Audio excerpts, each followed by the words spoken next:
All right. So recording. Welcome to the BIPOC Collective discussion. My name is Paul Newell. I'm the facilitator for these discussions.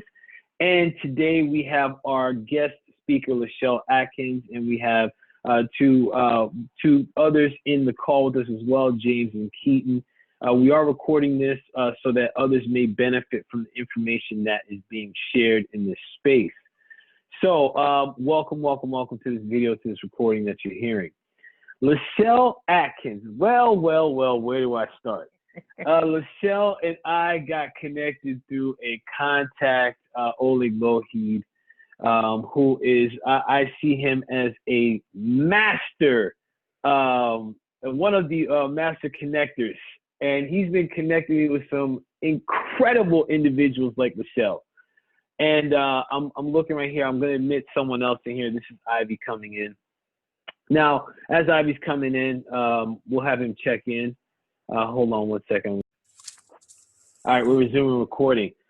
So, LaChelle, first time I met LaChelle, my experience with LaChelle, I saw that she had a video in our connection, and I saw that I understood the reason why she's America's Supermom, and I'll let her tell that part of the story when she speaks for herself.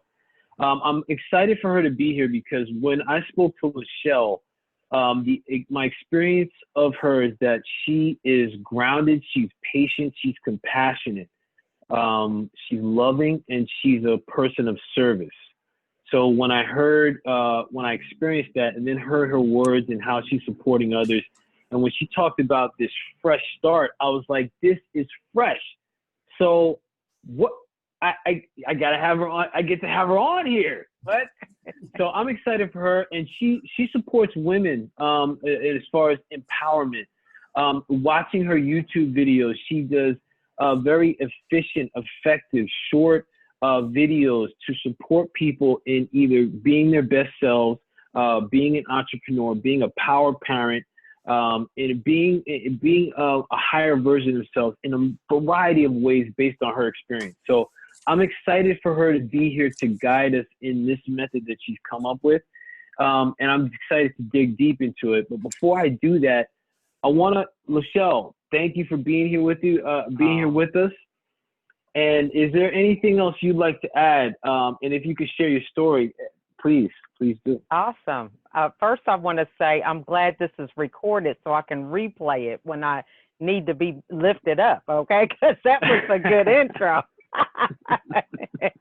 As a mom, hey, you don't get that all the time. But so I am really glad to be here. I'm excited to share with everybody today. I am so elated for the opportunity. But I am also known as America's Supermom, and that is because my husband and I have 15 children. So we have 10 of them that are still here, sheltered in place, or, somewhat whatever we're doing here. And 8 of them are going to be starting e-learning tomorrow. So, it's kind of crazy over here. So that's a little bit, bit of what's going on in my world. But was so happy to meet Paul. We did get connected through Oleg, like you said. And the thing about it that really impressed me with our conversation is the desire to be vulnerable and have intentional conversations to where we are actively listening and not judging and just having a space to think, man, there is something else that's possible. Because there's so many different parameters that people are stuck in. What does a wife look like? What does a mother look like? What does, Black males, what kind of music do they listen to? Does everybody like chicken? Okay, it's just all these things that people try to label us and put us in boxes, right? And so I enjoyed our conversation that we had, but a little bit about me is, my husband and I met in college. I'll just go back just to that really quickly. And we started our family there. I was an only child. My mom was one of 12. And so she raised me where education was just a lifeline. It was something that was a non-negotiable. So I was raised with very high performance standards. I was in gifted classes and had this academic strong foundation. And when I met my husband, I just thought, hey, you know, we'll just have this family. We're both career oriented and this is going to work out fine. So as we started having more children, we made the decision for me to stay home, which I love because I was the only child. My mom was never able to go on field trips or do any of the PTO class parties, none of that. So that was something that I longed for when I got older. So fast forward, I'm thinking that I could apply these principles of being this super mom, right, to my everyday life. And that was a recipe for disaster. So needless to say, I suffered for 13 years being depressed. And I wasn't underneath the covers, laying in bed, not doing anything. I was very task oriented, checking off all the boxes, dotting all the I's and crossing the T's, but I just was unfulfilled. And during that period, I was hospitalized 3 times. And so after my 3rd hospitalization, I said, you know, this is enough of this. Okay, I am a little insane because I keep doing the same thing, expecting different results.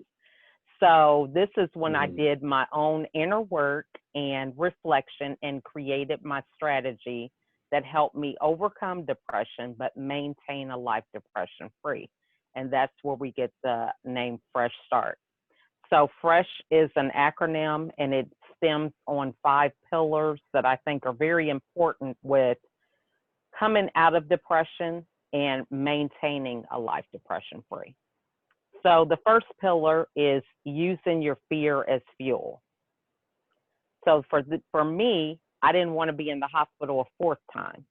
So it was at this point that I had to look whatever that fear was in the face and stop hiding behind blame that I was putting on my kids or my husband and circumstances. And I really had to face up to what is it that I did in this scenario, because I'm the common denominator. So that gave me the insight to know, okay, what am I afraid of? How can I overcome it? You know, so that became my fuel instead of just burying my head in the sand. The next one is reframing your story. So growing up, being a very high achiever, this story of being hospitalized and being depressed, it just didn't fit in alignment with who I believed that I was. So I had to figure out, how am I going to make sense out of this? You know, I felt like you had to compartmentalize life, you know, so it's like, okay, you don't like that part of your past, just ignore it, forget about it. But if I didn't have that past, I wouldn't be where I was today, because it's still a part of who I am. So I use the analogy like, you know, if your arm is bothering you and it just really causes you to not move forward in life for whatever reason, does it make sense to cut your arm off? You know, because your arm is a part of you. So that's the same thing with our past. It's a part of us. However, we have the power to reframe this past in a way that serves us.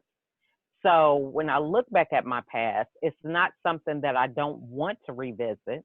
It's something that I can learn from and I can apply, you know, whatever principles I need in order to move forward. So I learned, hey, I didn't have boundaries. I was trying to people please. I sought validation from other people.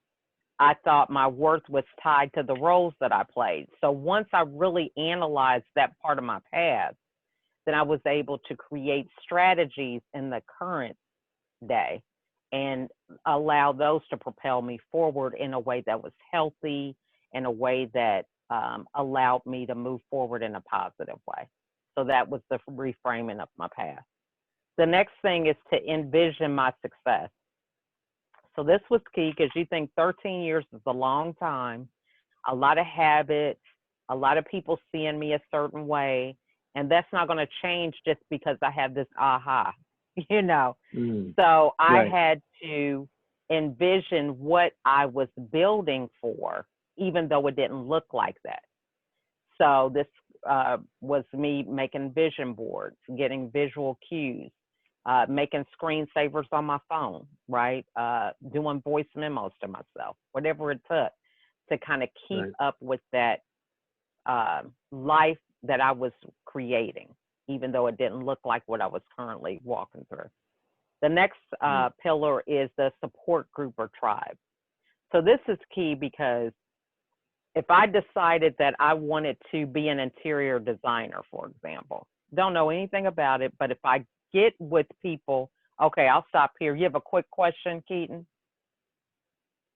Yeah, I just want to go back to the Envision Your Success part. So what you count like YouTube videos or just like, you know, like, because I'm a big YouTube person. So what you say, stuff like that, or even, you know, looking up things like magazines and like, Absolutely. Okay. Just want to Absolutely. Yeah. So that is good. That's a thing called mind mapping, or making a video of your movie. A movie of your goals and aspirations. That's another good one. There's this guy, who is it, Joe Dispenza, I think he talks about it, where you can level up your achievements by making a movie of the things that you want, and then watching that movie every day. So you can watch it when you get up in the morning and before you go to bed. So, yeah, so that's the thing. That's good insight, Keaton. So with your support group and tribe, you'd find out, if I want to be an interior designer, I get with interior designers, they're just going to tell me what I need to be an interior designer. They're not going to be like, okay, so what's your credit like? You know, or who was your boyfriend in high school? You know, how many kids do you have? You know, it's the business at hand. It is being able to connect on a common thing and then building from there. So what we do is we have this mindset that everybody cares about our past and everybody knows about it, but it's invisible unless you share it, right? So with that being the case, where you want to go is invisible unless you share it. I can go and say, hey, you know what? I'm a millionaire. I have 15 kids, and we are going to build a legacy and create numbers of businesses. You know, so it's all in how I say that, what I tell people, how I act and carry myself, that will allow them to be like, okay, either she's crazy or either she knows what she's talking about. They're going to believe whatever I tell them. So when you get a support group and tribe, they're not concerned about your past. They're concerned about where are you at now, where are you going, and they're going to get you there if you're connecting with the right people. And then the last letter is H, and that's healing. So this is very important because not everybody heals the same. And so an illustration of this is, I may hurt my leg. Well, you know, we got Paul, who just had his hip surgery, right? So, you know, if you have an injury with a certain body part, somebody might have to be in a wheelchair for that. Somebody might just need crutches. Somebody might just need a brace. Somebody might be limping and just can only walk a certain amount of time and then they have to sit down. But they're all going to heal, but they heal at different stages. And so this is important, to have compassion and empathy on different people, because everybody has their own journey. And we don't know how extensive that healing needs to be. Even though they physically look the same, they have their leg, everything looks right, they're dressed right, but we don't know what that healing is going to be like inside. So that's a fresh start. So I'm diving in with some questions. Okay. And because I want us to, you know, and thank you for giving us a breakdown of that, LaChelle, because I want us to go into these into a little bit more depth. Before I go there, though, one of the things I thank you for sharing is about your depression. You said for 13 years, and when you were expressing that, what I heard is that you were going through this depression and you were functional, like you were still moving through. So in relation to, and it's something that I'm reading more about, and I'm seeing more in the black and brown communities, is that there's a high level of mental health concerns and dis-ease, where there may be the depression, the anxiety, yet there's either a resistance or a failure to embrace and address it.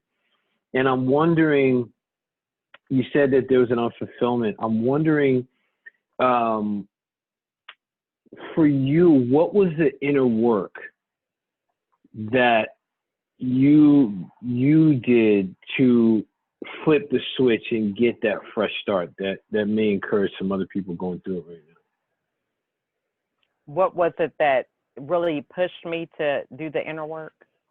Well, yeah, what was that for you? Like, was it a collection of, like, you going to support groups? Was it like, okay, I'm doing shadow work, religion? Yeah. What was that for you? Actually, what it was really sitting down and being quiet and listening to, the quiet, having that time of quiet and silence. I got off social media. I stopped watching the news, and I really asked myself some hard questions in order for me to move forward. So, for example, like I alluded to earlier, what does a mom mean to me?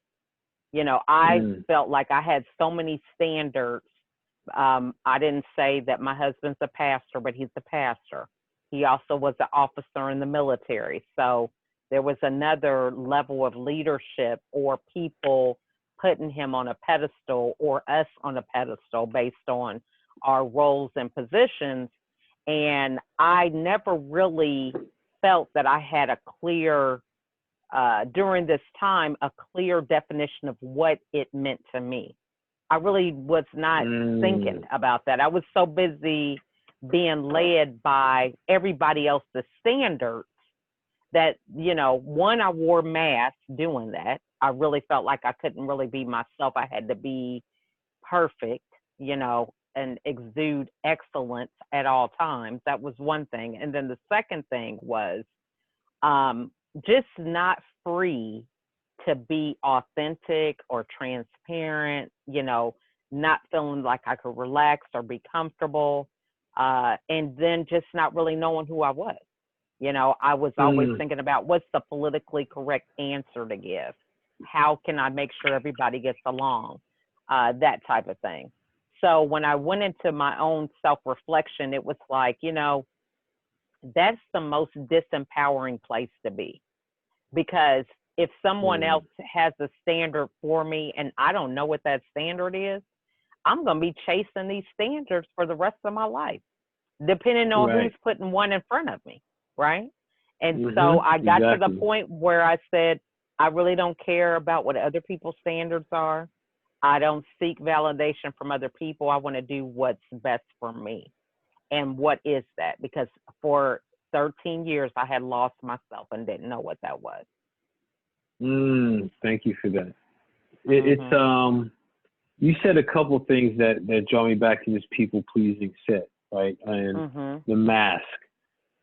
And for engagement just with the crowd, and this is something, if everyone's got a piece of paper by where they are, piece of paper and a pen, I'm going to ask us some questions. If you want to share, please, you're more than welcome to. This is the space to share it. And if not, it's more for yourself, because what I'm thinking is that there's a way for us to begin to think about some of these questions, get present, get still with what this container that we have, and begin to address some of these things. And the first question I have is, what's the box you think you're in? What's the box you think you're in? Is it a box of the provider, of the docile Black man? Is it of the professional? Is it the entrepreneur? So write that down, okay? And then the next question is, what does this box look like for you really? Mm-hmm. So if you think you're in a box, cool, let's claim it. Claim it. If you're going to be in there, well, let's at least now define what that means for you. And I'm gonna, if anyone would like to share, you're more than welcome to. I'm gonna share what it is for me, because just as an example, again, you're more than welcome to pass. So for me, the box that I think I'm in is the non-custodial, struggling Black man box. The box of my perception is that it's it's the father that is trying too hard to be there, the father that is constantly angry. Thought that this is also I think it's a box of I have to do twice as much as everybody else to get like something that deep down I feel like I don't deserve. And if I were to create that box, like really define it, what a non-custodial dad is a partner. It's a co-collaborator, it's a co-creator in life experiences. Wow, that just even feels different. That's so crazy. Wow, the reframe of the story. Yes, yes. See that? See, I was the R. Okay, that was the R. So that's what it is for me. And I invite you, just write this down, because this is the energy that is the inner work, right? It's the things, it's the constantly. What was I reading today? What did he say? I'm taking this class right now with Yasir Rahotep about Kemetic yoga. And he had a quote today. Dang, what was it? Look out for new categories. No. Oh, constantly be in a space of evaluation. The nature of the universe has changed. And it's interesting because, speaking from a BIPOC perspective, I think one of the key things you mentioned first is to be still. And going back to this science of yoga, and from a Kemetic perspective, African perspective, it's about being still and calming the breath,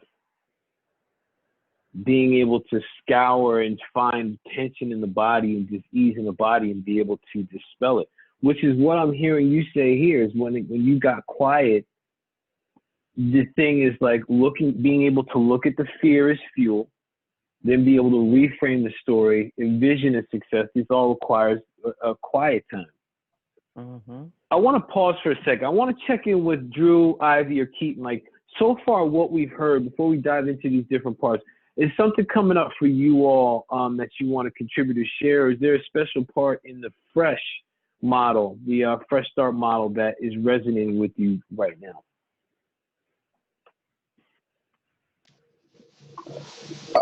I know for me, it's basically all five. I think because it's being told from a calmer, different angle is why I am trying to look at it a different way. But it's basically all for me, and so I don't want to go into it because that will take some time, and I really want to get to the assignment that you wanted us to do. So when we get to yeah, but I'm gonna wait till. So yeah, if you'd like to share that now, you're more than welcome to. But before you do that, we have one other person coming in. We have Shanette Holman coming in. So let's hold on for a moment. I'm gonna pause.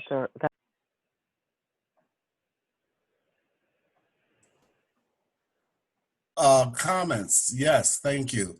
I appreciate and resonate with everything that LaChelle has said, which is really good. And as you know, Paul, a lot of my own work is breaking down that box and defining that box in order to remove it so that I could find myself. I think the only dimension I would add to that is how insidious in our culture we get bombarded with every day. And hence I did the same thing as LaChelle did. I stopped listening to the news. I go through periods where I don't do any of the social media. And I'm very selective about who I spend my time with. I forgot exactly how you phrased it, but I was sitting there thinking quantum entrainment, that if I walk into a space, I have to be careful to maintain my authentic energy and not get hijacked by somebody else. You know, so I'm often very conscious of that.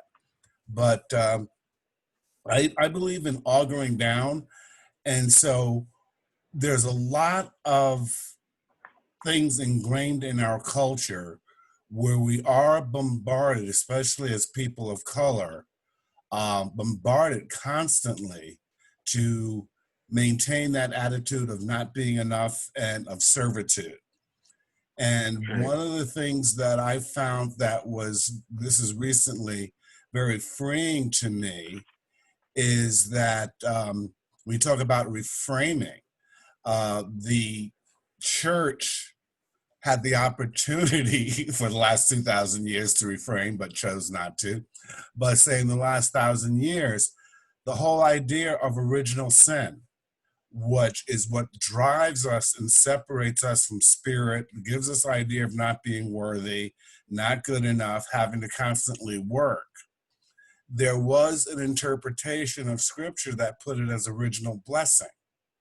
And it's amazing, and it's the way I believe I was hearing LaChelle already speak, but to literally pinpoint the unspoken thing, because original sin, everybody knows about, you know, but to all of a sudden just start thinking of it as a blessing, and that's being reflected a lot in what was said. But this right here just really pinpoints it for me to a very specific group of messages.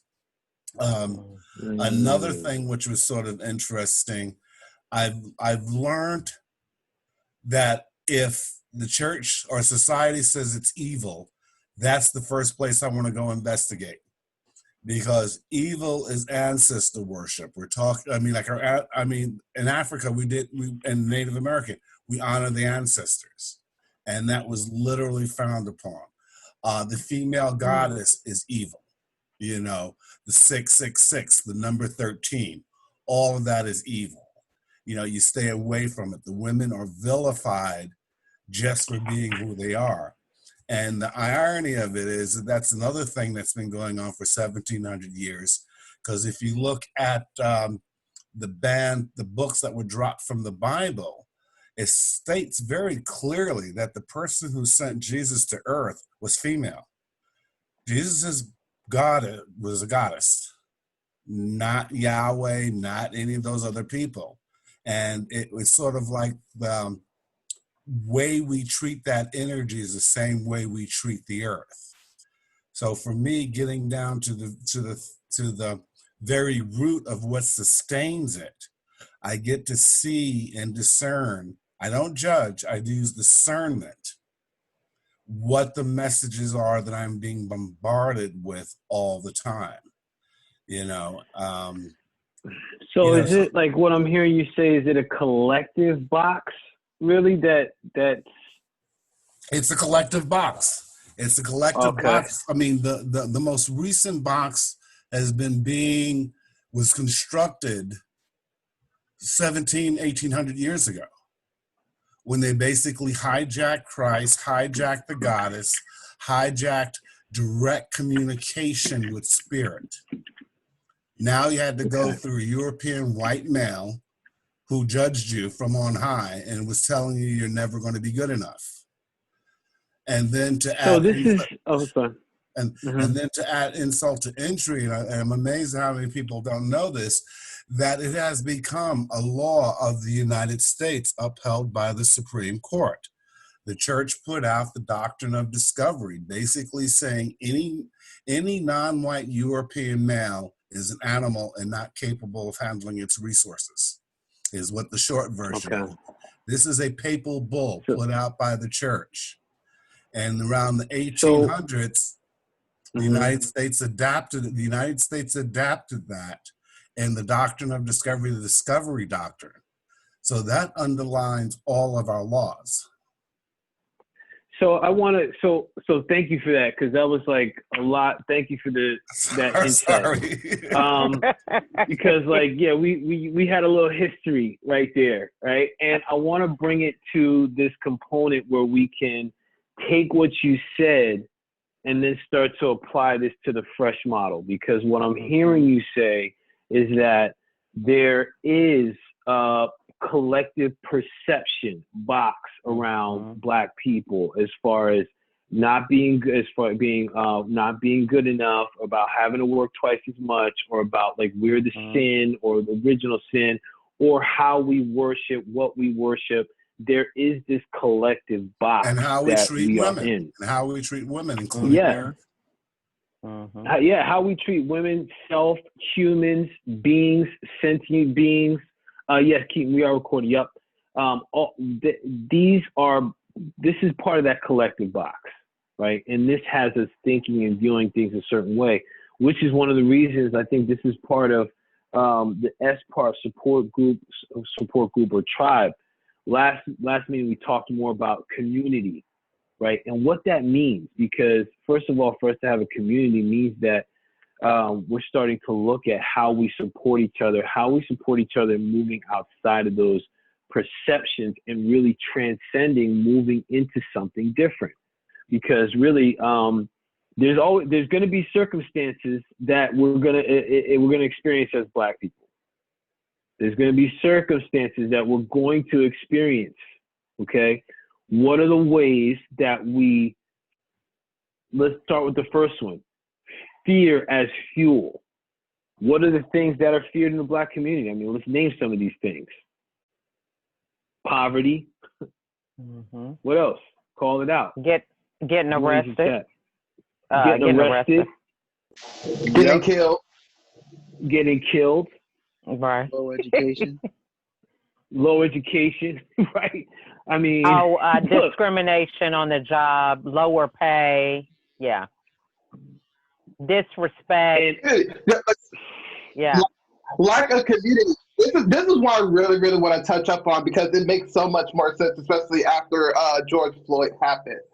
So I hated the school to prison pipeline talk, because to me it was more of like I always go for the roots. I say that there is always a root to every single thing, and and people, and it kills me because so many people want to act stupid. Like they always want to be like, well, why did this happen, or this happened? But it's just like, you got to remember, there is a root to everything, and the school to prison pipeline to me is a branch on the tree that is rooted into the ground. So with that said, when I finally got a hold of the whole defund the police situation, I'm telling you, that was the seed that made the tree grow for me. Because now I understand, when you take that, when you're not putting that money into the police stations and you're putting it more into the communities, then that's how the community, that's how you get the kind of communities that you see in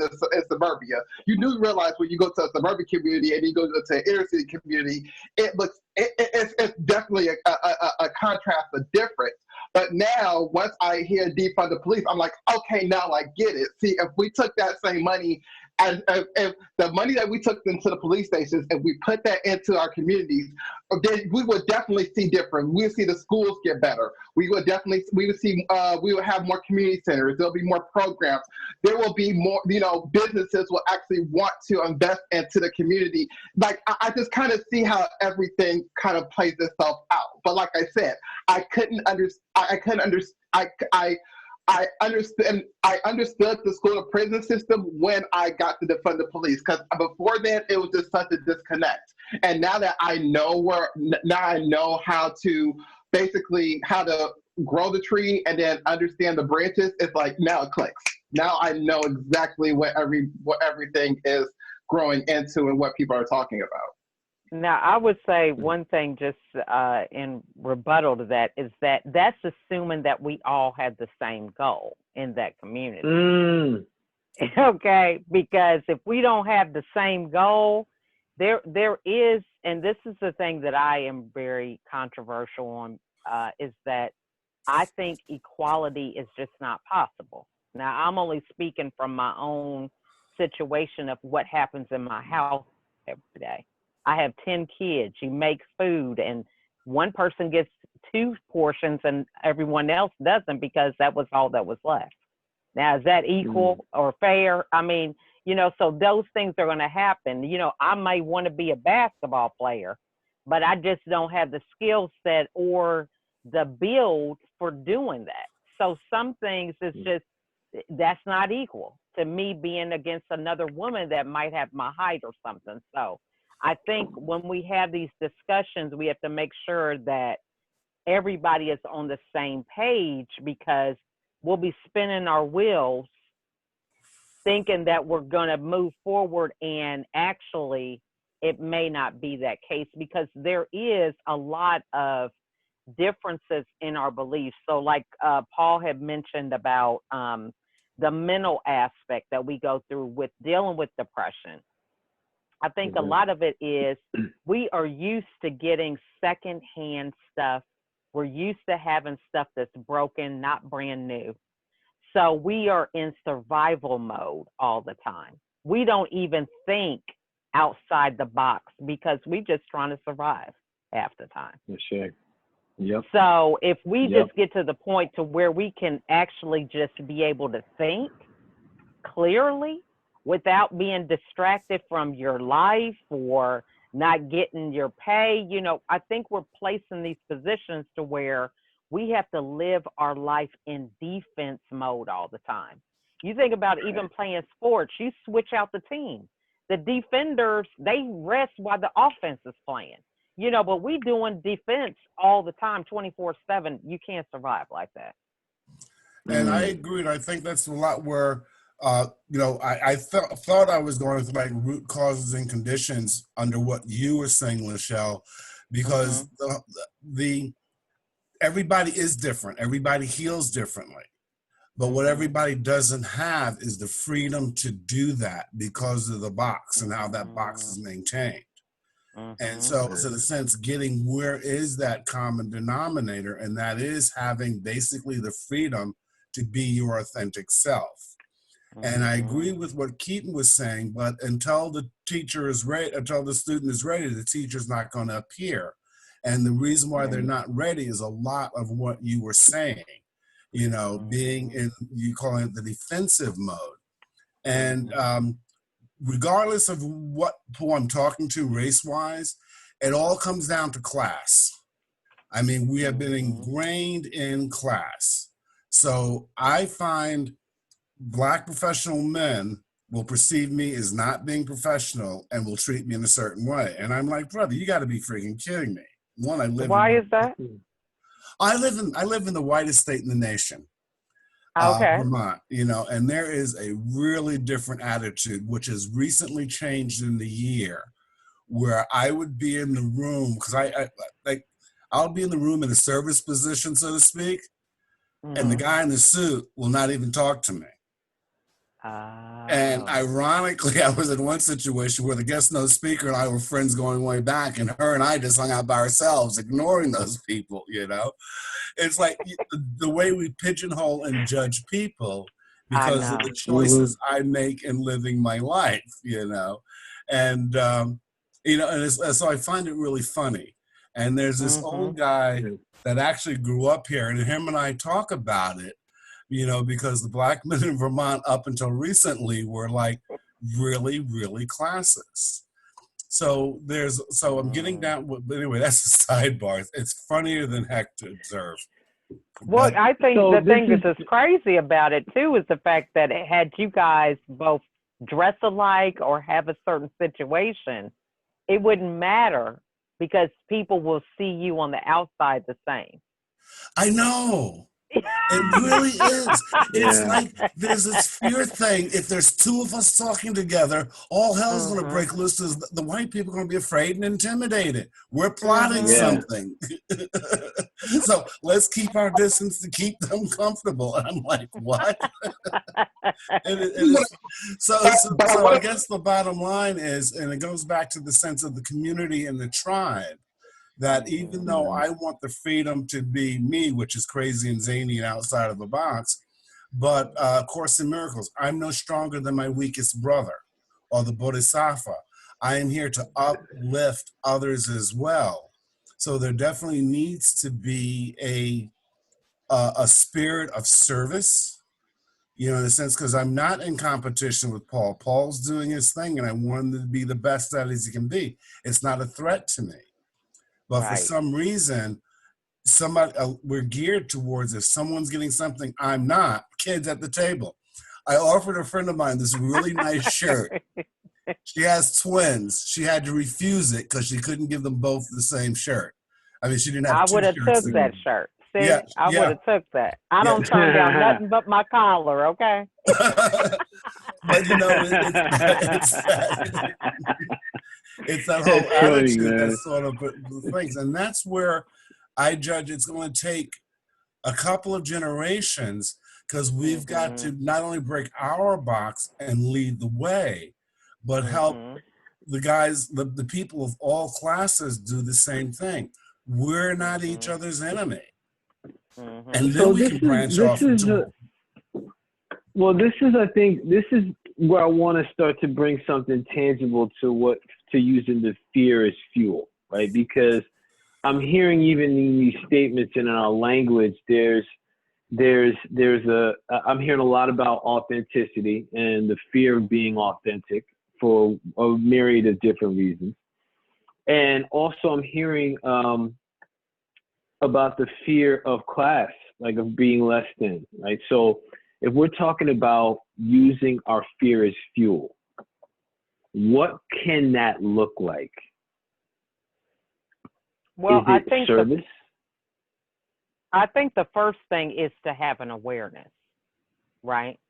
So one of the things for me I really was struggled with was, you know, my house never was spick and span. And I'm like, I don't understand it. We got a chore list. You know, I'm on my kids. They do good in school. Why is my house not just always ready for company? And I just came to this awareness that I was an only child. Our house never really got messed up. The only room that really was a mess was mine, if I let it go, right? You know, we always had a clean living room. There were no dishes in the sink. Everything was that way. So, and, you know, I'm a prayerful person. So the Lord revealed to me that, you know, you didn't grow up with a bunch of people. So even knowing how to manage that, you're not aware of how to manage that if you don't get help, because you never had to manage it. So that's like me never working and then being responsible for a Walmart as a store manager of all the different staff and never had no experience.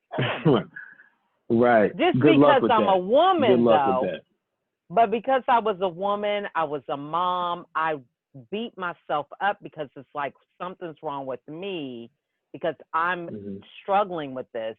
But based on my background of always having the answers, doing well academically, I should have been able to figure this out. That's a weakness if I do need help. So I think, you know, we first have to say, you know what, I don't know what I'm doing, and being okay with that, and then getting the insight from people who do know what they're doing. Right. It's interesting. So I'm hearing a lot of this is acknowledgement of a situation to really be able to embrace it. And I think this is a key factor. I think, LaChelle, you most likely experience this coaching others, where there's a resistance to seeing what is. And the thing about guiding others to see what is that once I see what is, now I know how to address it, right? It may be far from seeming daunting. Like I'm speaking for myself. If I have a task, I like have a fear like, oh, this isn't going to be good enough, or I got to get this perfect. Until I actually do it, then I'm like, oh, I was worried about that? What? That took me 5 minutes. Right? So this is for people that are hearing this, to use the fear as fuel is about, it can be about acknowledgement. Hey, what is my situation? What situation am I in? Getting clear. I know I had to do that same thing with my finances. I was scared to look at like, I don't know, until I was like, okay, I got budget. Oh, I got a surplus here. My bill was actually less than I thought. Hey, groceries, there's a sale at ShopRite. Okay. Now it's like, this doesn't seem it's far from as bad as I made it seem. So this is where I can see like this second piece. I want to get people's input and diving in from Ivy, where he was talking about like the perception, right? When it comes to class, I want to tap into the second piece of reframing your story. So what are the stories? Like we talked about the fears of discrimination, the fears of being killed, of abuse, of these things that are happening in Black and brown communities. So I'm coming from this advocate here, like, okay, it's real easy to say I'll reframe that story, right? What are the ways of reframing the story of discrimination that's real? So I'm interested to hear feedback from you, LaChelle, and then thoughts from the peoples about this concept, about that part. You know, I think the main thing when it comes to reframing with things that are outside of your control is to decide how you want to respond or react. So, you know, I think we had this discussion when we talked the first time. You know, my story is not the same as some of these African Americans that are on the media talking about their truth. You know, so their truth might be they feel like they were racial profiled. You know, they got pulled over for whatever, right? And that never happened to me. You know, their story might be, well, they didn't have the same privileges, you know, as other people, and that wasn't my story, right? So I was very fortunate to grow up in an affluent area, and I feel, you know, I might have been one of those, which I hear it all the time, you know, you're not like normal Black people. You know, I'm like, well, what does that look like, right? I've heard that, yep. So my point what is, does that mean? there was, because of my privilege, be it, you know, by choice or, you know, how my mom and dad raised me, whatever, it was a privilege that I was able to leverage for what I wanted to do in life. And to me, I don't feel bad about that. And I don't feel like I have to make an explanation for it. Right now, my mission is to use the platform, whatever ones I have, to help others who choose to walk away from some of those limiting beliefs and have a better version of life for themselves. Because I may want it for you, but if you don't see it, you know, I'm not going to, you know, martyr myself and feel bad. I mean, I'm like, I did that for my own family, who I love dearly, and I'm not doing it for them anymore, so I'm not going to do it for nobody else. Bless up. I love what you're saying here, because I feel you. Something that's getting me too is like, you know, that's what you said about like, look, everybody's story is different, right? And that the story that I have is like, I grew up differently than other Black people may have. Now, the thing that I got caught up is the story of who am I to talk to them when I had the situation that I had, right? Who am I to talk to, like when I was going to teach yoga in a county facility to men, I was like, who am I to go in there and do this? I grew up in this affluent white town, blah, blah, blah. I was in my story that may have kept me from completely giving myself, my authentic self to these men. Free of like, well, I don't know if I could teach them that. Like, who cares? Right. So I want to pause for a second. You know what I mean? So that's I think this is This is like what I was saying with Ivy. You know, we have projected that we're different. Mm-hmm. But if any other race observes us from a distance, we don't look no different from them people that we think, who are we to go back and talk to them? See, Right. they see us as Right. the same. We are in our own head thinking we are bigger than who. You see what I'm saying?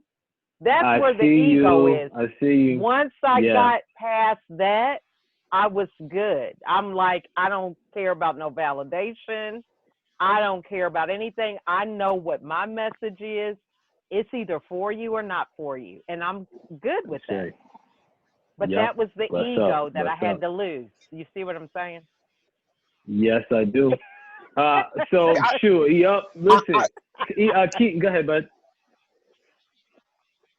I mean, my thing was, you know, I haven't been so worried about the outside of the race perception. I guess only because like I was doing the things that was always getting the attention. So, you know, like I was doing a speech for my Toastmasters group, and you know, I was like, you know, I like my Nikes high, I like my jeans tight, like I got a closet full of Abercrombie. I'll wear cowboy boots in a minute. And, you know, that was more of like a mixed crowd. But, you know, if I was talking to people, you know, not you guys particularly, but if I was talking to a different group of Black people, they're going to be looking at me like, okay, so you must be dying to be something else. Because, you know, all that stuff you saying ain't Black. So you must be dying to be white, or you trying to fit in someplace, or you trying to do whatever like that. And I mean, I'm like, no, you know, I mean, I you know, my Blackness is just a different kind of a thing. You know, I don't, you know, I got the Clorox and putting it in my bath water, and I don't, you know, I ain't praying to God, wishing to be something else. Like, no, I mean, my thing is my Blackness is just a different kind of Blackness. And of course, we don't want to take that in, because then it goes to like you bound down to the white man, and you doing all these things, and you trying to, it's like, you know, I feel like there's people out there who just doesn't want to understand that just because I don't use my Black card to the fullest, that means that, you know, suddenly now I'm like Kanye, and I want to be right there next to Trump in the White House, and I'm like, no, baby, baby, please, you know, stop that, no, like go all the way back. Don't even start from there. Go all the way back, and then start from there, and then start with what you were thinking, and then stop, because you know, and it really upsets me, because, you know, I have to look at it from within my own community too. You know, there are some extreme people who are just mad at every single, like they are so determined to get back what they feel like what was taken from them. And I'm like, you can't, it just does not work like that. You have to, you really, like I always say, you have to do the work to get somewhere. And if all you doing is just being a loudmouth, and you just saying, well, y'all took our land and I want it back. I mean, just saying it, just saying that ain't gonna get you nowhere. And it hates it. And I know to say, like, you have to deal with, you know, angry Black woman, but I just talk about angry Black people, because and that right that I just explained, that's angry Black people, because you are just, you're just so stuck in this box. This is the way you create your box. You create your box to where you are just straight up mad at white people for all that they have done. And I have to even take, like, as much as I have been expressive to white people to try to understand what we've been telling you, because George Floyd literally was that door that opened up and was like, okay, wait, now we understand what you're talking about. So once that door like became wide open, now I feel like a lot more white people have understood, like, okay, now I get it. So as expressive as I want, you know, Caucasian and white people to understand what we've been going through, I can't put 100% of the blame on them, because not all Caucasian people think the same way. I know that's for us, that's something easy for us to throw at them, but you know, whether you want to believe it or not everybody thinks that same way. And so I have to see where you're coming from, because you know, just because you might think for every 5 people who you think are going to call you the N-word, there's another 10 people who aren't. You have to look at it from that fraction. So basically, it's just all about understanding that there are different people out there who are understanding what you're going through and want to see things better. You know, just like they want Black and Indigenous people to have just as much of a good life as they do as a white person. So I really feel like, you know, if we can't accept the fact, as long as other people are willing to accept the fact that they have done wrong, or that there is definitely some wrong there, I feel like that's something that we can definitely try to open a window to, and then try to be like, okay, maybe there's something there. Because there's always something there, you know, but you have to learn to accept that. Thank you for that, Keaton. Thank you for sharing that, man. So something like, so a couple things came up for me as you were talking and as you shared. You know, there's I hear the perception as you talk about is like, as far as Black enough, or like what's Black. And what's coming up for me, one of the things that came up for me that I'm going to pivot to is the second piece of envisioning success. And I wonder that if in the conditioning, the collective conditioning that Ivy spoke of earlier, that we have lost our ability to even envision what success can look like. Instead, it's more of, well, you know, success means only one of us can make it. So it's going to be me over him, right? The success that we collectively envision is skewed because the success is more along the lines of, I got to beat this person out to get success, rather than we can collectively have success. Like, hey, okay, you bringing a different style to this. I see how you rocking, Keaton. Yo, show me how to rock that. Rather than being like, this guy rocking some different style. What the heck is wrong with him? I just blocked myself off, like, from the collective. I just branched off. Like we talked about the tree before. Like I just went off this way, rather than recognizing we're all coming from the same root. So it's interesting, right? Because, and I appreciate what this piece right here about the fresh start in the uncertain times for us is in the invitation really here is for people that are watching, listening, what have you, is what's a version of success that you can envision that's outside of your old version of success? So, but in other terms, is what's that thing you think is impossible that we could do together, right? And I think one of the things too to think about too is, you know, it's that inner definition. See, a lot of definitions for success are outer. It's that car. Great call. It's that marriage. It's those kids. It's that white picket fence. So all these things you don't have control over.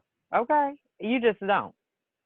And the only thing you can control is your inner strength and whatever it is you choose to do. So success has to be within, and it is manifested on the outside. So as you do the work, the manifestation will appear and people will see the evidence of your success. Boom. Yeah, there it is. There it is. I'm curious, Ivy. Oh, Keaton and Ivy. Yeah, I'm here. What? Go ahead. Did you guys? Ivy, you can go ahead. Okay, gotcha. I thought Paul was going to speak. Yeah, LaChelle, that's one of the things I wrote down, and what you're talking about indirectly is leading by example. And you're modeling that for your children, and you're modeling that within the community.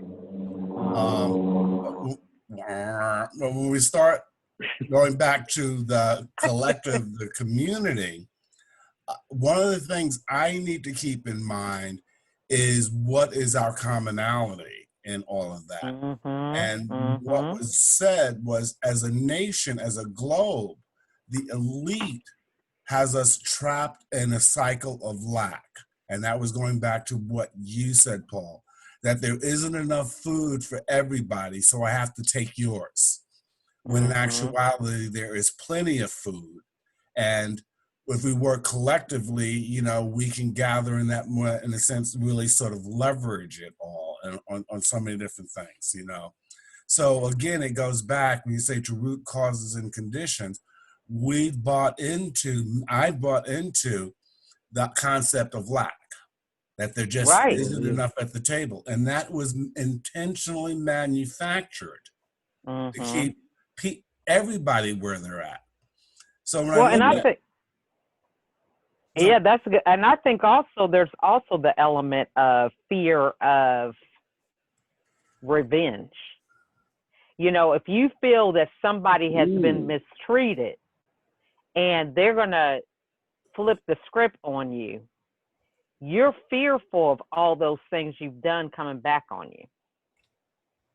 So some of this is their own fear to stay on top because, you know, and I just look at it now. I mean, yeah, a lot of things have been exposed, but I don't feel threatened by another race. You know, I don't really feel threatened by anything now because I've learned to make peace with who I am. And I'm myself, so I'm like, look, I really don't care what other people think, right? Well, you know, go ahead. You just reminded, you know, one of the things I was going to say was that this is generational and you are approaching it as far as your children are concerned. But it's also in terms of our ancestors, what's being passed down to us. So when you talk about this fear of retaliation, it is genetically within us as a Black person or a Black community. Once you start to succeed, you will become a target. Tulsa, so many towns that were raised. It is in our genes. You know, it is passed down one way or another. One of the things that hamstrung, and it's really funny, I have some bizarre stories about how I don't feel like, who am I to do something like this? Because I've just bulldozed my way through a lot of things in life. Amen. Amen. But one of the things that I was overcoming was, I remember as a child, my mother told me to stay hidden. Don't be seen. Don't stand out. Don't do this. And these are, I realized in my 20s that my mother had passed her fears on to me. She was raised in the South and had witnessed some atrocities. And she had passed those fears on to me, you know. And Paul, a couple of years ago, you and I started talking that where I got to is, my mother has since passed on. You know, generational healing. And I'm trained in Native American spirituality, probably more than any other one. But there we got the concept that you can heal 7 generations back and 7 generations forward. So a lot of the work that I do, and some of it's based on African, most of it's based on Native American, is I'm constantly healing and working with healing my ancestors because of things that they went through and so forth. And I hope in turn that in turn passes down to ancestors yet to come, you know, the future generations and so forth. It's just, and you know, we all do individual work with people, and if the person's not ready, there's nothing we can do. But one of the things that I run into, and I remember working with the woman right here in this living room, she had taken on her father's ailments. Ancestors will heal themselves through us. That's got to be blocked. I'm sorry, I'll help you heal, but you cannot heal your problems through me. And after you work through that whole process of letting her see that what she was dealing with was really taking up her father, because her father died when she was young. And I watched her walk out the door and pick the disease up all over again because it had become so comfortable to her. Right. And she was never going to she was never going to think in terms of healing her father external to herself. You know, so that the whole base just really needs to be expanded, because no matter what I do in this lifetime, as long as I'm channeling the fears and problems and things that they had, it's never going to leave me. You know, it goes back to that entrainment again. That's going to be an overriding subtle thing. And so earlier you had talked about, you know, really looking at and embracing, whether they're white or black. I sort of like the empathy and the compassion that you spoke of. You know, I try to have that for the person, you know, and I treat white people like blacks have been around for 300,000 years. White has been around for 6,000 years. They're in their terrible tubes. I have pity for them. But it's time for you to stop trying to mess up the house now. You know, you're a 2-year-old. It's like, get past your 2-year-old stage.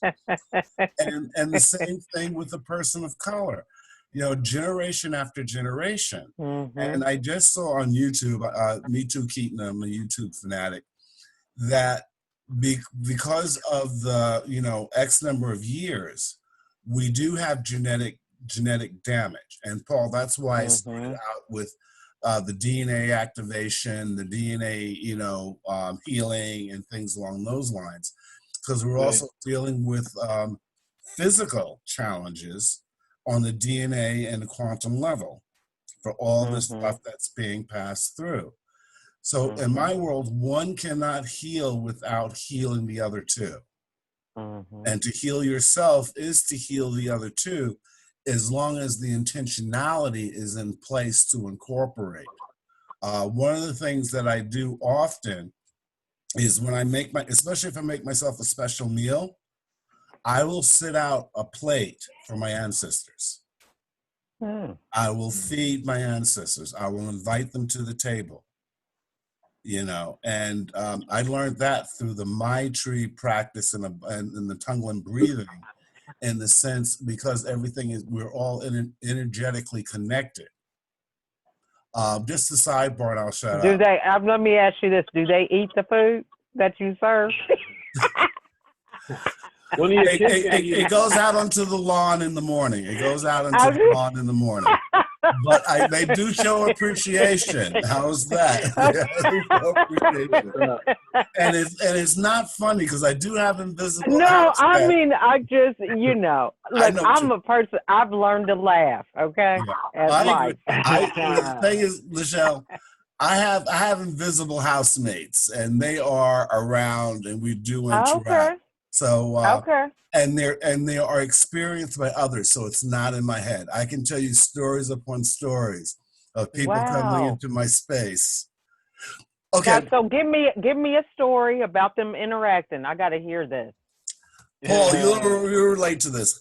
Our men's group has 4 rounds for our work process. We do the first 2 upstairs in this space where there's light. And then we used to do it here.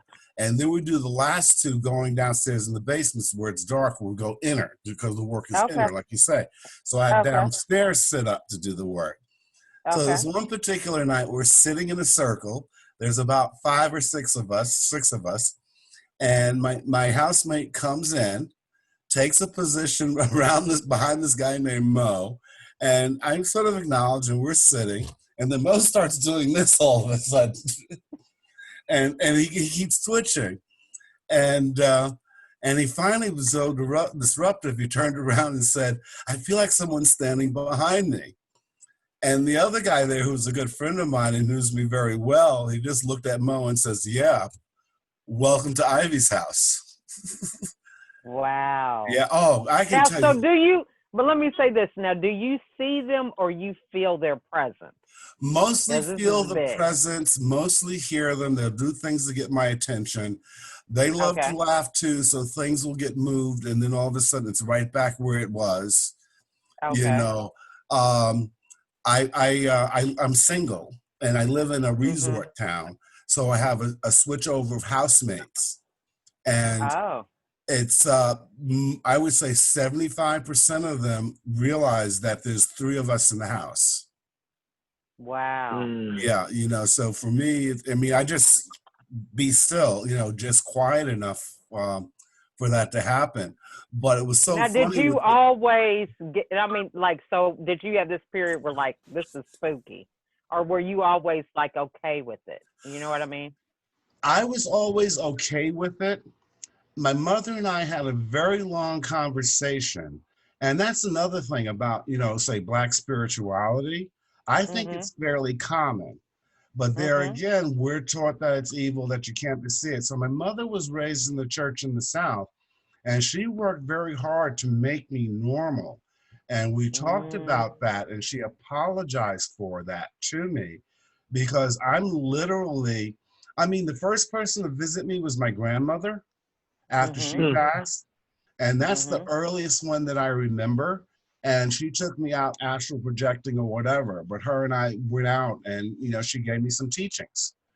You know, Now, that so type how old were you when that happened? 10, 11. Wow. Okay. Yeah, no, this is when there was an event before that. I watched someone die and I saw them standing over themselves looking at their body. And my Wow. mother didn't like that at all. I know she probably was like, "What?" I mean, you know, this is just like I think it's so interesting because this is a part of people being authentic and being their truth. Truth. And just Exactly. because it's not our truth doesn't mean it's not true. You know, I think there's the element of people having a fear of coexisting with things that they don't know or don't relate to them. You know, so Yeah. it's like these things, you know, we have an issue of allowing and agreeing. So by that I mean, I just learned this today listening to a podcast.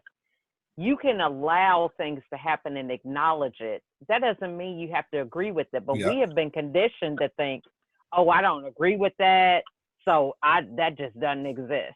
You see what I'm saying? And the downside to that, and this is my personal experience, is Mm-hmm. these vibrations, whatever you want to call them, whether it's an entity, Mm-hmm. my grandmother, or whoever, these Okay. vibrations are around us all the time, all the Yes. time. And Yes. I have literally worked with people or watched people pass through a vibration and not Mm. sensitive enough to know it, and then all of a sudden they feel this ick, and they will immediately spin a story in their head to emotionally adapt to it, and all of a sudden become angry. But all of a sudden, the Rosenthal effect, how you can walk into a room and change the energy of the room by just blasting negative energy, and watch people. Mm. I've experimented with that, you know, and you know, Mm. it's part of my own thing. I've experimented with that. Most of our communication is on a light, L-I-G-H-T level. Mm-hmm. If you've Mm-hmm. not gotten into the biophotons, and quantum physics has actually been able to experiment with that. Mm-hmm. And we communicate, and that's what I find really odd about all of this. I communicate through touch and light exchange. And it Mm-hmm. does not bound by time, space, and distance and all that other stuff. You know, Mm-hmm. but to a degree, because of my sensitivity to it, I see the impact on other people, especially like if we're like I'm sitting in the car with somebody and we both drive through it all at once. And this goes back to the work that you're doing, LaChelle, is knowing yourself.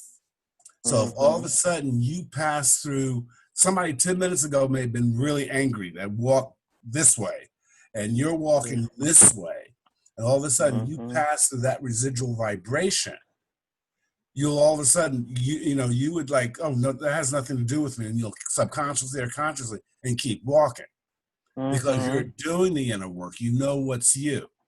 Mm. If a person doesn't know what's them, they'll be like, you know, sticky. That comes Everything will stick. part of their story. It That comes becomes part of part their of their story. story. Yeah, That's yeah, some good stuff. Yeah, yeah. now that is And some good stuff. you can see it happening with people.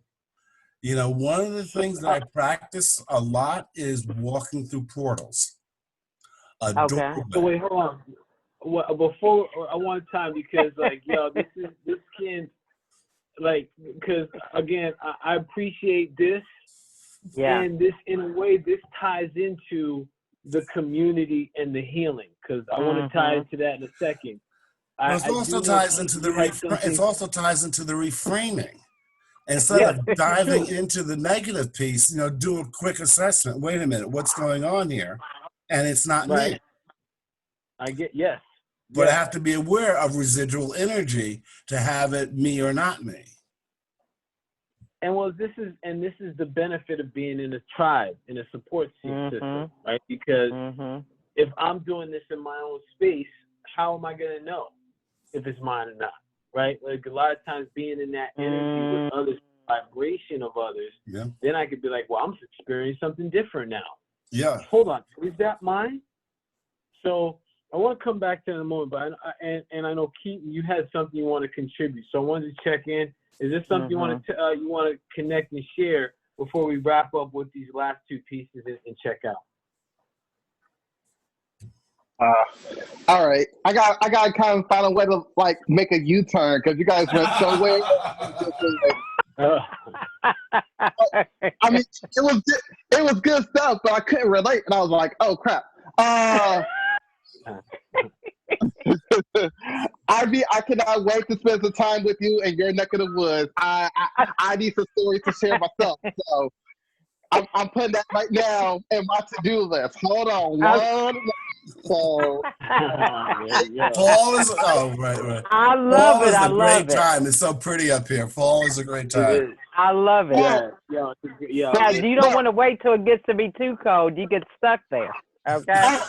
It wouldn't be a bad thing. It's beautiful up there. I know. I'm from Michigan, so cold don't mean much to me. I can handle it. But it's just this pandemic that I can't handle because I can't. I'm walking on a plane right now. It is too much right now. I'm like, no. I feel you. I'll take cold any day of the week, but I will not take this coronavirus. I've heard too many more stories, baby. I feel you on that. But I did want to go back on like the on the box things that Paul had brought up because I really did want to bring that up because that was really like I said, that was like the one thing I wanted to express because I didn't want to go into like the F.R.E.S.H part, F.R.E.S.H detail. So my thing has always been public perception because and there's so many layers to it. Like I did not have the best home life, and at school was not a good situation. So like there's the victim part, and I've always said if victim was a profession, I would have been the best at the business because I could play the hell out of a victim role. I could play it out. I would play it to the core. And the worst part about it is like even when I didn't want to play it, it's like a guilt by association kind of a thing. It's like you don't want that label of like that, but it's become. But when it's been stuck on you for so long, you become so accustomed to it. So it's like that's definitely an uphill battle. And I just remember telling myself like just for so many years. Like I just wanted to rid myself of that victim card because it's not a great feeling. It doesn't do anything. And I really want, and I really don't want to be associated with that anymore.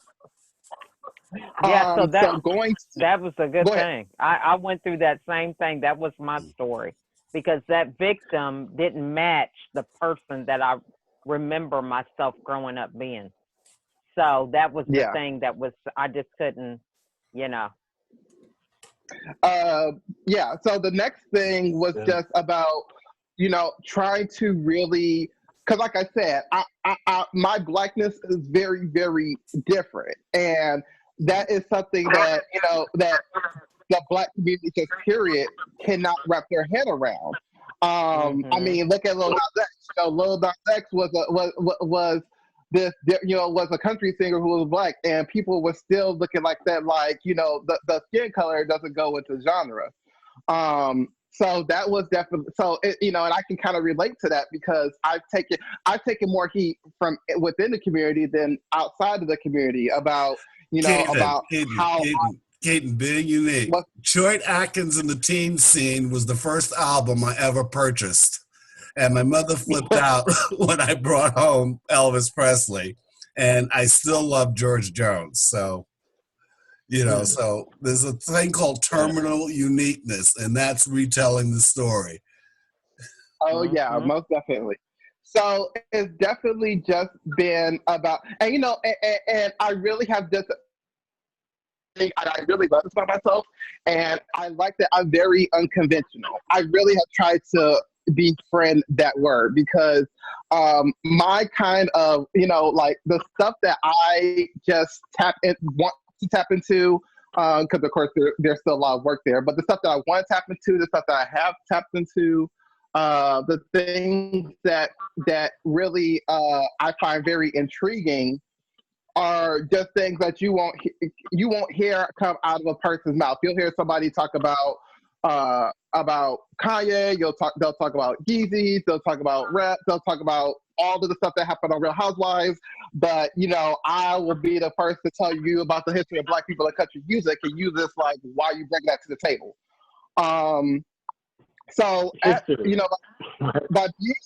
By being unconventional, it's about I'm one of those people, like I definitely could be a cowboy living on a ranch somewhere. I talk about nudism a lot. Paul and Ivy knows about this because I expressed this a couple of talks ago, which was really, really good. I really liked. I'm not gonna lie. I was really scared to express that because, of course, people are just gonna just think the way that they think. But once I was able to express that and they got it, I was like, okay, so there's definitely a big opportunity there to try to expand that kind of talk and try to get people to understand where that comes from, whether you agree with it or not. Right. Charlie Pride would not go on tour for the longest time because of that. Yes. And then I want to tap into something for a moment, right? Because I think this flows into the S piece of support and finding your tribe. Because as Keaton was just saying, like, okay, some people are going to talk about what may be foolishness to me is gold to them. Mm-hmm. So I get to find what is my frequency for support. What is the frequency of my community, of my tribe? Mm-hmm. Because once we set and find that, now this is the fertile ground for our fresh start. Mm-hmm. Even with what you said, Keaton, about saying, it felt good to be able to speak your mind and speak your truth in this space, because now what happened? Now it gave you an opportunity to expand it gave you a space to expand the opportunity to discuss it and what that means, and sharing with others what that can be. And this is as we're starting to wrap this up, I think this is a key part for those that are listening and watching this to understand the Black Indigenous peoples. Is like part of getting that fresh start is part of where you're aligning. Like, what community do you align with? What support do you align with? What tribe do you align with? Because that's going to be pivotal in launching your fresh start, right? And I'm hearing it with Ivy, I'm here with Keaton, and then, like, LaChelle, you're talking about it when you were experiencing your situation with depression and coming out of that. Right. So I think it's important for us to be aware and to think about that as we've looked at, what's the fears of fuel, reframing our story, envisioning success, supporting a group or tribe, and coming back to the healing piece, because this ties into the healthy roster. It's something a project that Ivy is working on. I'm working on with him. And coming back to the conversation where it was like the quantum stuff. And I think this is another area, this is a different area than where Keaton was like, yo, man, I'm done. But I think, Keaton, this is an area where you were in, because when we talk about this quantum healing and energy and things of this nature, I think having that, and LaChelle, if you can just say that part again, like what is it? Compassion. What are the components of that in the fresh start? Well, and I would say, one of the things, even with Keaton, I would say that you might want to revisit, Black being in a box, because I listen to white contemporary Christian music. There's white artists I listen to, Black, different genres. So, what does Black mean to you? Because when you listen to the answer to the question about how you phrased it, it's all based on somebody else's standards, and it's not your own standards. So the step to be able to empower yourself to say, you know what, I am a version of Black, if that's what you feel. And this is what my version looks like, because I say that, I don't want anybody on CNN talking for me about racial profiling and being a victim, because that's not my story. And I don't want people speaking about that on my behalf, because that's not my truth. You see what I'm saying? So I think that's part of being your authentic self, is doing that without apologizing and without seeking the validation of other people. And another thing is, if these people are saying these things, if they're not serving you, then you in the wrong place. You know what I'm saying? It's just like going to the store and you trying on some jeans. If they don't fit, put them jeans down and go find something that do. Okay? One more time. One of the things goes. If they some Sean John baggy jeans, I'm just like, I'm not even going to the dressing room. I'm like, if you don't get those out my face and take me and give me a pair of 7 jeans, and we can call it even. Because I don't do baggy. I don't. I know people are going to be shocked by this, but like urban streetwear just ain't my thing. Mine either. Yeah. I like it tight. I like it. I like that it covers my ass. I like the stuff like that. But what's sad about that is that in our community, that's not always 100%. People don't. But that's not your community, though. You see what you're saying? Right. In our community. Right. Why are you in that community? You can leave. You're not a tree that's stuck. You can go plant yourself somewhere else. You can create your own community. You see what I'm saying? LaChelle, Paul, when Paul was talking going back, what came up in both of your shares, which I haven't heard, is the word ego. And joining, and even in context of this conversation, I'll make this an I statement. I have developed a persona, and I have used that to make me feel better about myself, whatever that may looks like and however that feels. Since in the last couple of months, stepping into conversations like this with people of color, my ego got tweaked for a second, because I have to let go of my terminal uniqueness. I'm now on calls where I'm seeing parts of me in everybody and so forth. I love this elliptic view of things, because there's a piece of everybody's reflection of me. And I need to let go of I had to really give a passing nod to my ego and let that go, because all sentient beings, and I consider water and air sentient. All creation is in the same boat, coming from the same source, all the same creator, and all a reflection of each other. And the ego gets threatened with that, because I want to be unique in one way or another to make me feel X, Y, and Z. And the irony of it is that I am unique because I am an iteration of the source, my own iteration. But the bottom line is, what's that? Many roots, one tree. We're all going to the same place. And one thing that's weird about understanding the quantum physics, the vibration, and spirituality, the taller the tree, the deeper the roots. Deeper the roots. And I tell you, sometimes making that nosedive into what I call like a dark night of the soul, or going down into that depression, I frame it that that's giving me a running jump to reach the top of my tree. Amen. Amen. You know, so you talk about reframing, that is a core piece of my reframing. As I start that descent, I look up and I says, oh my, what do you have in store for me now?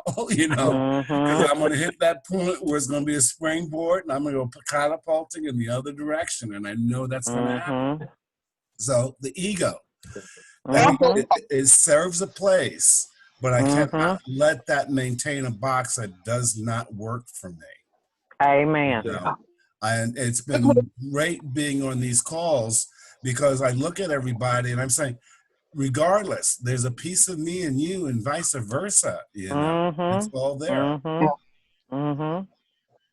I understand. I also just want I just wanted to say, it's also just about understanding the roots. And I say that because, you know, if it's one thing, I hate the posers.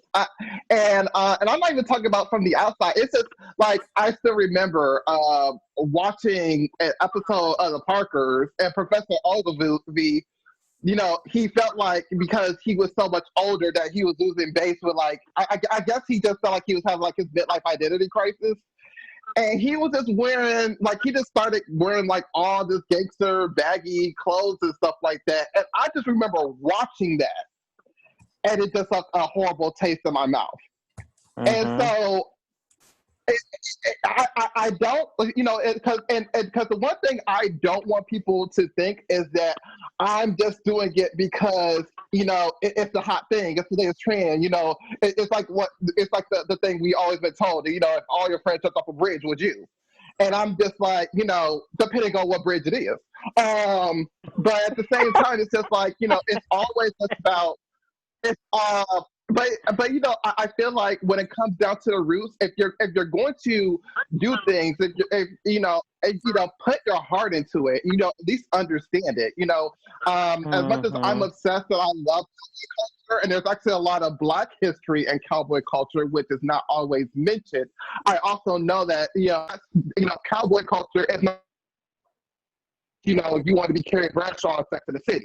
So you can't just, you know, wear a pair of Manolos into somebody's ranch and just be like, you know, I want to be a part of this life. I just feel like, you know, if you want that life, you can. But if you want both lives, you can. But you also just need to understand that both those sides of life need to have their own level of respect. And you have to make sure that you are understanding and you're understanding and respecting the culture, you're respecting those people, because that's how communication, that's how learning takes place.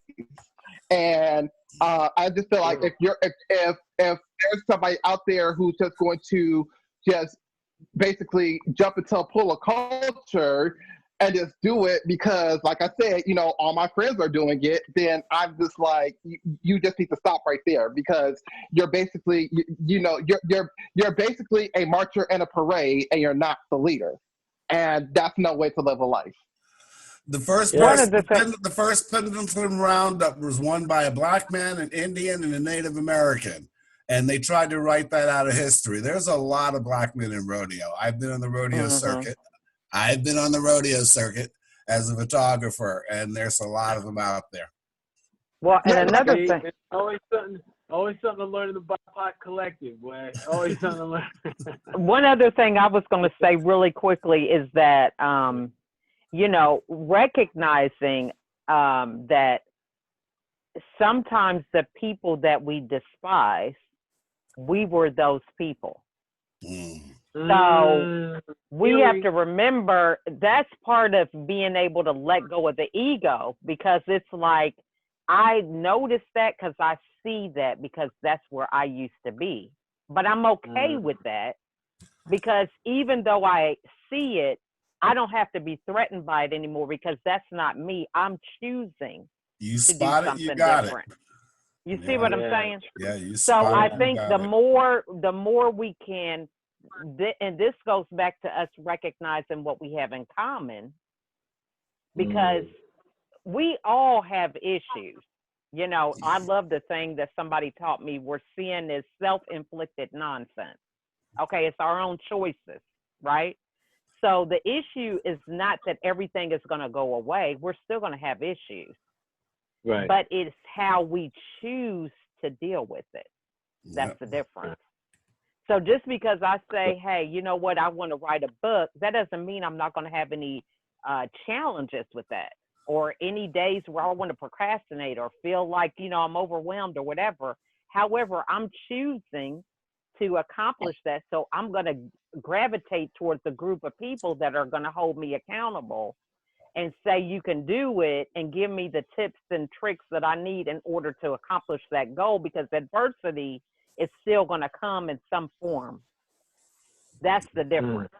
So when you're choosing, like I said, that might have been your story last week, and you're evolving. So as you evolve, you may think differently today than what you did yesterday or an hour ago before we got on this phone. Yep. So that's a part of it too. Universe has changed. Yeah, thank you. Yep.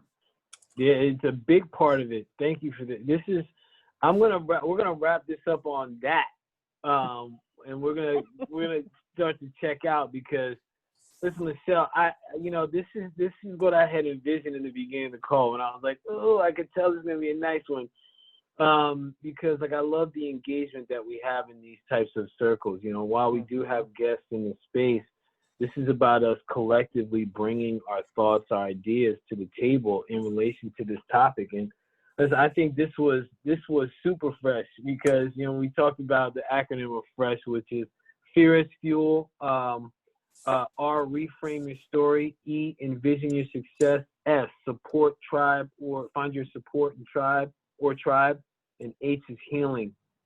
A lot of gems here. Rewind, pause, take notes. LaChelle, how can people connect and get in contact with you if they want to work with you, see a bunch of your stuff? Because you got stuff in different spaces. So bless the people with your contact info, please. Carl, I am writing my email out to you right now. I just need the address. Oh, okay. So my email is info@LaChelleAdkins.com. Okay. So you can email me. I'm on Facebook, LinkedIn, Pinterest, Instagram, YouTube, everything under my name, or America's Supermom, either one of those. I do have a podcast, so I would love for you guys, Paul has been a guest already, I would love to have you guys come on as guests of mine. So you guys can just email me. I would love to sit down and have a conversation. Girl, you gonna think you talking about, girl. Okay. Yo, listen, you asked for it, LaChelle. You asked for it with these two. And listen, great content, because you guys always bring in real authentic. And this is what we talked about. Yeah. We start to wrap up, you know. So we'll check out with name and what you got from this session. And as people are watching, what's something that maybe you want people to really get from this? So I'll model it, and then LaChelle, I'm gonna have you take this home, because you're the guest. So I'll go then. Ivy, Keaton, and LaChelle. Paul, checking out. Very grateful grateful we had this conversation. And what I want to take out of this, or what I'm taking out of this, is success for self. What does that look like for me, right? What does that look like for me? And then how can I support other people to find what success looks like for them in this fresh start, right? Outside of something different. So that's my takeaway for myself. And that's why I want people that are watching this, Black, Indigenous souls that are watching this, listen, define what your success looks like. Define what you are, because that's what really matters. That's what stands out. That's what contributes to the collective. And I'm out. Ivy, okay. Where I want to, great to be here, LaChelle. Great to connect with you. I really resonate with a lot that you bring to the table. I would say the thought would be, and it's a quote from Einstein, you cannot fix what is broken with the same thinking that created it. So just tear it all down and start rebuilding from scratch. Do it with guidance, Paul and LaChelle are here. You can reach out and they'll give you a session. I'll do that too. But tear it all apart and start from scratch. And with that, I'm out. Oh, Ashe. Blessings. Keaton. First, I just want to give my thanks to everybody on the call. LaChelle, it was such an honor to be talking to you. I will definitely be hitting you up after this, so stay tuned. Paul, I always enjoy this. It makes me happy that I came back. So this is Keith Baker signing off here. I mean, not that I wasn't doing this before, but now I'm being louder than ever about it, and I'm quite loud. So I would just want people to let's see. I want to say the right words for this, because I'm all about making sure that the message gets out there efficiently. So I want to make sure that people understand when I say it, which is Hold on, I'm just trying to find the words. I know it'll take a little bit long here, but I'm just trying to find the words, y'all. Breathe. Explore your Blackness. That would be the perfect way to say that. And when I say that, I want people. What's so upsetting, and I know it's not just like a Black thing. I know everybody deal with it, but just speaking from a person of color, speaking from a Black person. We are basically guilt by association when it comes to our stereotypes. People think that they know us. It kills me because it's like, you want to hate us, but you want to be us. And it's just kind of like, how the hell? So what I just want us to do is not be afraid to explore our Blackness, because it's unfortunate that it's like we win and then we lose. Like, we lose when it comes to people who literally thinks that George Floyd was justifiable. And it's unfortunate that people praise Kanye, and maybe that's a whole other saga in itself that that will be on another call. But with that said, I feel like we need to learn that sometimes it's not okay to follow the leader. And I feel like that's something we do a lot of, especially because of gun violence, because of drugs, because of a multitude of things, having kids. I mean, I always say Maury Povich made a business, because of us. So it's really, it's just basically trying to learn that sometimes you really just need to learn how to walk your own line and not use a Black card to your advantage. Because I feel like that's something we just feel like we got to go hard for all the time, and sometimes it's just like, give that card a rest. That card, it's just like a credit card gives you debt. That race card is threatening your life, and that's so Keaton, how would all that sound as an I statement? Right. How would all that sound as an I statement? So thank you for that, because that's a challenge. I need to be challenged on that. Yeah. I want you to really explore who you are as a Black person, because I know. Well, at least express it as a want. Own that.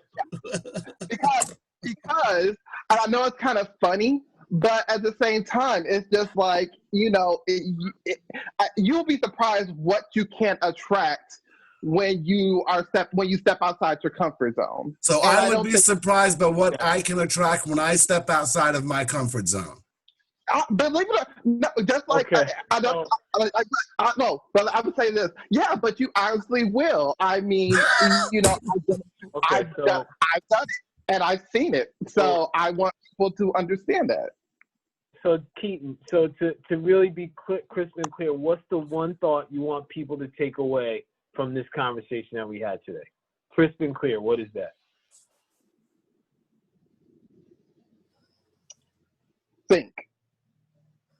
Think about everything. That's good. And there it is. Blessings. Thank you, Keaton. Thank you for that. LaChelle. I love that. This has just been a blessing. You guys just don't know what this has done for me this evening before my kids go to school. This just is wonderful. I'm so glad to have met you all, and just this time it's been special. The takeaway for me is don't be afraid to put away your high heels. Okay, so for that, I mean, so many people expect certain things out of a female, right? My husband loves for me to wear high heel shoes, and I'm like, I'm not wearing them because, you know, it takes away some of my authenticity, because I'm worried about, oh, my feet are hurting, I can't enjoy myself, I want to take them off, I have to carry a bag with another pair of shoes. But if I don't wear my high heel shoes and I come as I am, this kind of stuff happens where people engage, they feel free to be who they are because I'm free to be who I am. So it may be for you guys, don't be afraid to put away that tie or put that on the high collared heels. shirt, right? Amen. Okay, so that's my takeaway. That's blessings, LaChelle, blessings. Thank you for everyone that tapped in, that checked in. We do have another session that's coming up in September 20th. Stay tuned. LaChelle, thank you so much for being a guest on this program, on this discussion. Please, you're welcome anytime, every time. We do this every month, and we appreciate you. Thank you. Everyone, stay tuned for more videos. Ivy, I appreciate you for joining. Keaton, I appreciate you. Be well, everybody, and we're out of here.